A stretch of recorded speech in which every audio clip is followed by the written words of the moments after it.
I nderuar atë Nikola, të dashur vëllezër dhe motra më Krishtin. Siç e dim të gjithë, ne të krishterë ortodoks kemi hyrë në periudhën më të bekuar të vitit liturgjikal, kemi hyrë në të kreshmët e mëdha, dhe sot jemi në të shtunën që quhet e shtuna e Shën Theodorit ose e mrekullisë së grurit.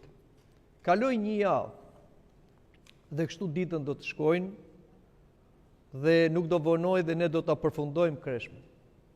Prandaj, mos e neglizhoni kreshmën dhe mos i konsumoni më kot ditët kreshmore. Por le të vazhdojmë këtë udhtim të bekuar dhe të kreshmojmë ashtu siç urdhëron dhe i pëlqen Zoti dhe si na mëson Kisha, me shembullin e shenjtorëve. Po le të flasim sot për këtë të shtunë, që jep gëzim atmosferës së zishme të hidhur të kreshmëve, sepse kreshma është kohë pendese, është kohë hidhërimi. Por, na vendoset kjo e shtunë e Shën Theodorit për na kujtuar një mrekulli që ka ndodhur në shekullin e 4. Në vitin 361, fatkeqësisht në Konstantinopol, që ishte një qytet kushtuar të shenjtës Virgjeshës Zonjën Shëmarin ndërtuar nga Konstantini i Madh, erdhi një perandor magjistar, Julian Apostati, i cili e mori perandorin padrejtisht, me rite magjike, dhe menjëherë sapo u vendos në pushtet, ai kërkoi të risilte paganizmin përsëri në botë. Bëri shumë përpjekje, të cilat të gjitha dështuan, sepse ai 2 vjet sundoi, pastaj u vra nga Shën Mërkuri, por kur ishte kohët e kreshmeve të mëdha, dhe fatkeqësisht Juliani ishte një krishter apostat, pra ishte i krishter, po e mohoi Krishtin, ai e dinte edhe nga katekizmi dhe nga përvoja e jetës tij që të krishterët përpiqeshin të kreshmonin me ushqime bimore. Por, për t'i molepsur të krishterët, ai në djallëzinë e tij urdhëroi të gjithë bashkëpunëtorët e tij që të spërkasnin perimet, lakrat e çdo gjë tjetër që blinin të krishterët në kohën e kreshmës me gjak kafshës flijuar idhujve. Dhe kjo do bëjnë në fshehtësi të madhe. Dhe kështu i gjithë tregu u spërkat me gjakun e kafshëve ose me kurbanet të flijuar idhujve. Të krishterët nuk e dinin dhe patjetër do shkonin të blenin e do konsumonin këto ushqime të molepsura, kushtuar djallit. Por Perëndia dërgoi Shën Theodor Tironin, të martirin e madh, të cilën ne kujtojmë në shkurt, bashkë me Shën Theodor Stradillatin, i cili ju shfaq në ëndër, në vegim Shën Evllokit, patriarkut të Konstantinopolit, dhe i tha: mos blini ushqime në treg, sepse i ka molepsur Julian Apostati, me gjakun e kafshëve flijuar idhujve. Atëherë patriku i tha: po çfarë do hanë krishterët? Sepse gjithë tregu ishte molepsur. Dhe Shën Theodori tha: le të ziejnë grur, dhe gjithsaj periudhe të hanë grur të zier, derisa të prishen ushqimet në treg, dhe detyrimisht do vendosen ushqime tjera. Atëherë patriku falenderon Perëndin, falenderon shenjtorin për këtë njoftim, lajmëron të gjithë popullin e krishter ortodoks, dhe kështu asnjëri prej tyre që qëndroi besnik fjalës së patrikut nuk shkovi dhe nuk blevi ushqime në treg, dhe morën grur, e zien dhe kështu e kaluan javën e parë të kreshmeve, derisa ato ushqime pasaj u prishën dhe ata shpëtuan nga molepsja. Kjo është mrekullia që ne kujtojmë sot. Dhe kjo patjetër ka një kuptim. Ka një kuptim sepse ne kreshmojmë jo se ushqimet janë të mallkuara, por kur ato ushqime hahen pa bekimin e Zotit, pa lutjen që ne bëjmë tek ushqimi, ose kur neve prishim ligjin kreshmor, siç na urdhëron Kisha, atëherë ushqimet bëhen të mallkuara. Kështu që askush që e prish kreshmën dhe nuk ka asnjë lloj justifikimi, pra ka shëndet dhe mund ta mbaj dhe nuk ka marrë leje nga ati rrëfyes, çdo ushqim që jashtë kreshmës është i mallkuar. Nuk i bëhet shëndet, i bëhet mallkim. Është ushqim diabolik, pavarësisht se kjo duket një fjalë e rëndë, por duhet din të dashur me Krishtin. Njeriu është midis Zotit edhe djallit. Nuk ka një zonë neutrale.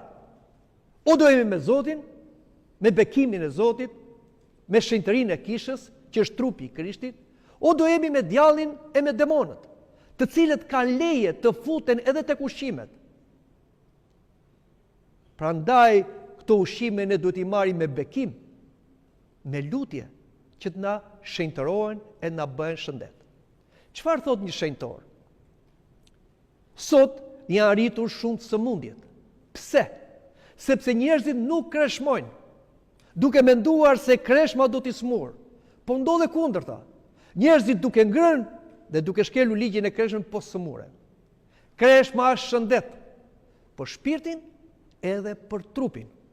Prandaj të dashur me Krishtin, që nga mosha, si thot kisha, 12 vjeç e lart duhet filloj kreshmimi. Dhe në moshë të thyer, por kuptohet kur mosha është e thyer dhe nuk ka shëndet dhe nuk ka fuqi, ose dikush është i smur, ose dikush bën një punë të rëndë, duhet bëj një kreshëm më të moderuar, po jo me mendjen e vet, me këshillën e atit të rrëfyes. Dhe ne nuk kreshmojmë vetëm nga ushqimet, po ne kreshmojmë duke filluar nga barku, që të shkojmë tek mendja, e të shkojmë tek zemra, e të shkojmë tek goja, e të shkojmë tek shqisat. Pra, nuk kreshmojmë vetëm stomaku, po kreshmojmë syt, veshët, duart, këmbët, mendimet, që do me thënë, largohemi nga mëkati, siç largohemi nga disa ushqime. Dhe kështu shenjtërojmë mendjen, shpirtin edhe trupin, sepse ç'kuptim ka të mbajmë kreshmim vetëm nga disa ushqime dhe mos mbajmë kreshmim nga pasionet, nga gjykimet, nga përgojimet, nga inati, nga epshi dhe nga çdo dëshirë dhe veprim mëkatar. Atëherë kreshma është thjesht një dietë, nuk është një mjet që të na shenjtërojë. Dhe diçka tjetër, duhet kemi shumë kujdes se djalli është po ai dhe shërbëtorët e djallit në çdo kohë do janë. Sot ka mendje të liga, të cilat mendojnë si ti molepsin krishterët dhe gjithë njerëzimin. Sot bëjnë ushqime të modifikuara, jo vetëm gjenetikisht që shkatrojnë shëndetin tonë, por bëjnë ushqime, pije, energjike, edhe me etiketa ferri, hell, ose kushtuar bishës, ose kushtuar satanajt, të cilat shiten, tregtohen që t'i blej njerëzit. Këto duken si pije të shishme ose energjike, por brenda tyre kanë formula magjike, që ku njerëzit i marrin, të demonizohen. Aq më tepër ne të krishterët, ose mishra, ose gjëra që i kushtojnë një perëndije të rreme. Ne të krishterët duhet dim se çfarë ham. Jo të shkojmë në tregë të blejmë çdo gjë atje edhe mos pyesim nga se vjen, çfarë ka, kush e ka sjell dhe fusim gojë? Jo. Kjo nuk është dituri. Njeriu nuk jeton që ta haj, po haqet jeton dhe ne zgjedhim ushqimin. Aq më tepër kur ky ushqim nëse i përkushtohet demonëve, ka emrin e tij, ka formulat e tij. Si mund ta ham? Si mund ta pim këtë ushqim? Dhe themi jo asgjë. Keni kujdes, sepse i ligu po ai është. Dhe po ashtu kërkon të na molepsi edhe duke marrë ushqimet pa kontrolluar në treg. Dhe diçka tjetër. Sot është dita 8 marsi. Thoni që është festa e gruas, apo jo? Por duhet dini historikun e kësaj feste. Dita e gruas nuk ka qenë 8 marsi. Ta dini ju zonja, ju vajza, ju gra, ju nëna. Ka qenë 25 marsi. 25 marsi është dita e gruas. Se është dita e tërshenjtës Virgjëreshës zonjë Shëmari, e cila u lajmërua nga kryengjilli Gabriel, si më e bekuara në gjithë grave, që ajo do bëj nëna e Zotit. Edhe ajo ishte që solli bekimin në shpëtimin në botë, duke hequr mallkimin e Evës. Ajo është modeli i një vajze, i një gruaje, i një nëne. Por, ja pra, që gjëra duken si të rastësishme, nga 25 marsi kemi kaluar te 8 marsi. Po çfarë është 8 marsi? Një lëvizje disa grave në New York, të cilat u ngritën për liritë e tyre, për drejtën e votës, për punësimin, pamjet parë të duken shumë mira.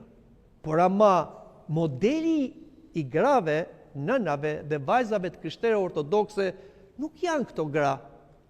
Është tjetër. Është Virgjëresha Zonja Shëmari, janë shenjtoret që ne i shikojmë dhe i kemi gjithmonë përpara nesh. Këto janë modeli jonë. Sepse ne nuk kemi që gruaja të ketë një vend barabartë me burrin. Dhe vetëm në kish gruaja bëhet e barabartë me burrin sipas hierarkisë. Në asnjë vend tjetër. Në vende tjera flasim për lirinë e gruas, po ku po shkon gruaja me këtë liri? Gruaja kërkon liri për abort.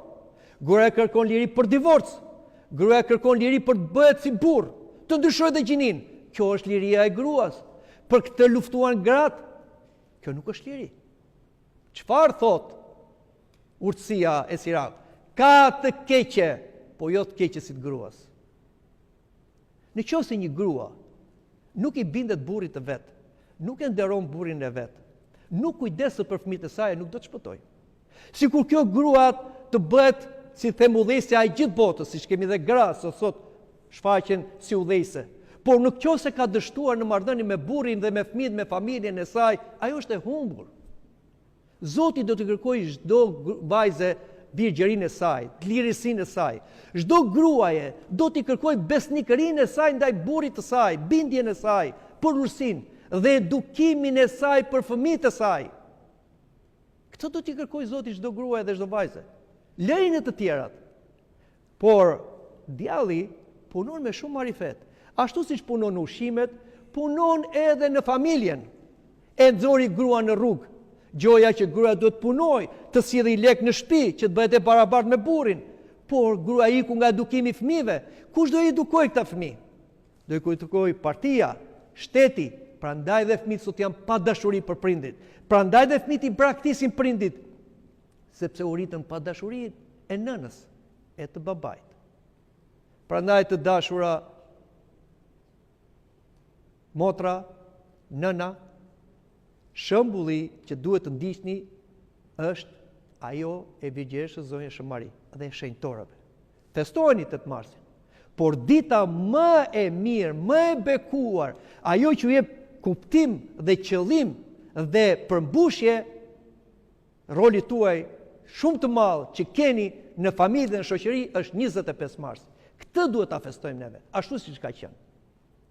Dhe diçka tjetër të fundit, ne shikojmë që jemi rrethuar me mrekulli.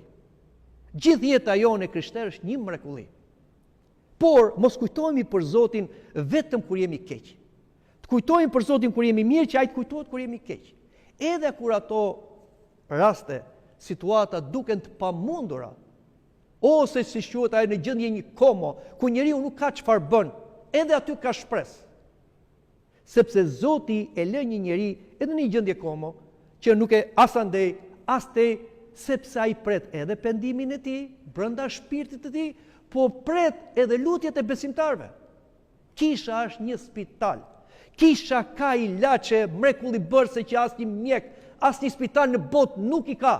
Ka fuqinë e Zotit që ngjall të vdekur. Por ne nuk dim ta përdorim. Ne nuk kërkojmë. Prandaj asnjëherë, edhe në situata që duken të pashpresa, mos të humbim shpresën. Mos dëshpërohemi, të shkojmë në kishë, të kërkojmë ndihmën e Zotit nëpërmjet priftërimeve që janë shërbëtorë të Zotit, të marrim ilaçet e Zotit që janë misteret, dhe misteri më i madh për sëmundjet dhe të pashurueshmet është evqelia, që fatkeqësisht ne nuk e bëjmë dhe gjërat do ndodhin, sepse Zoti është me ne. Amin.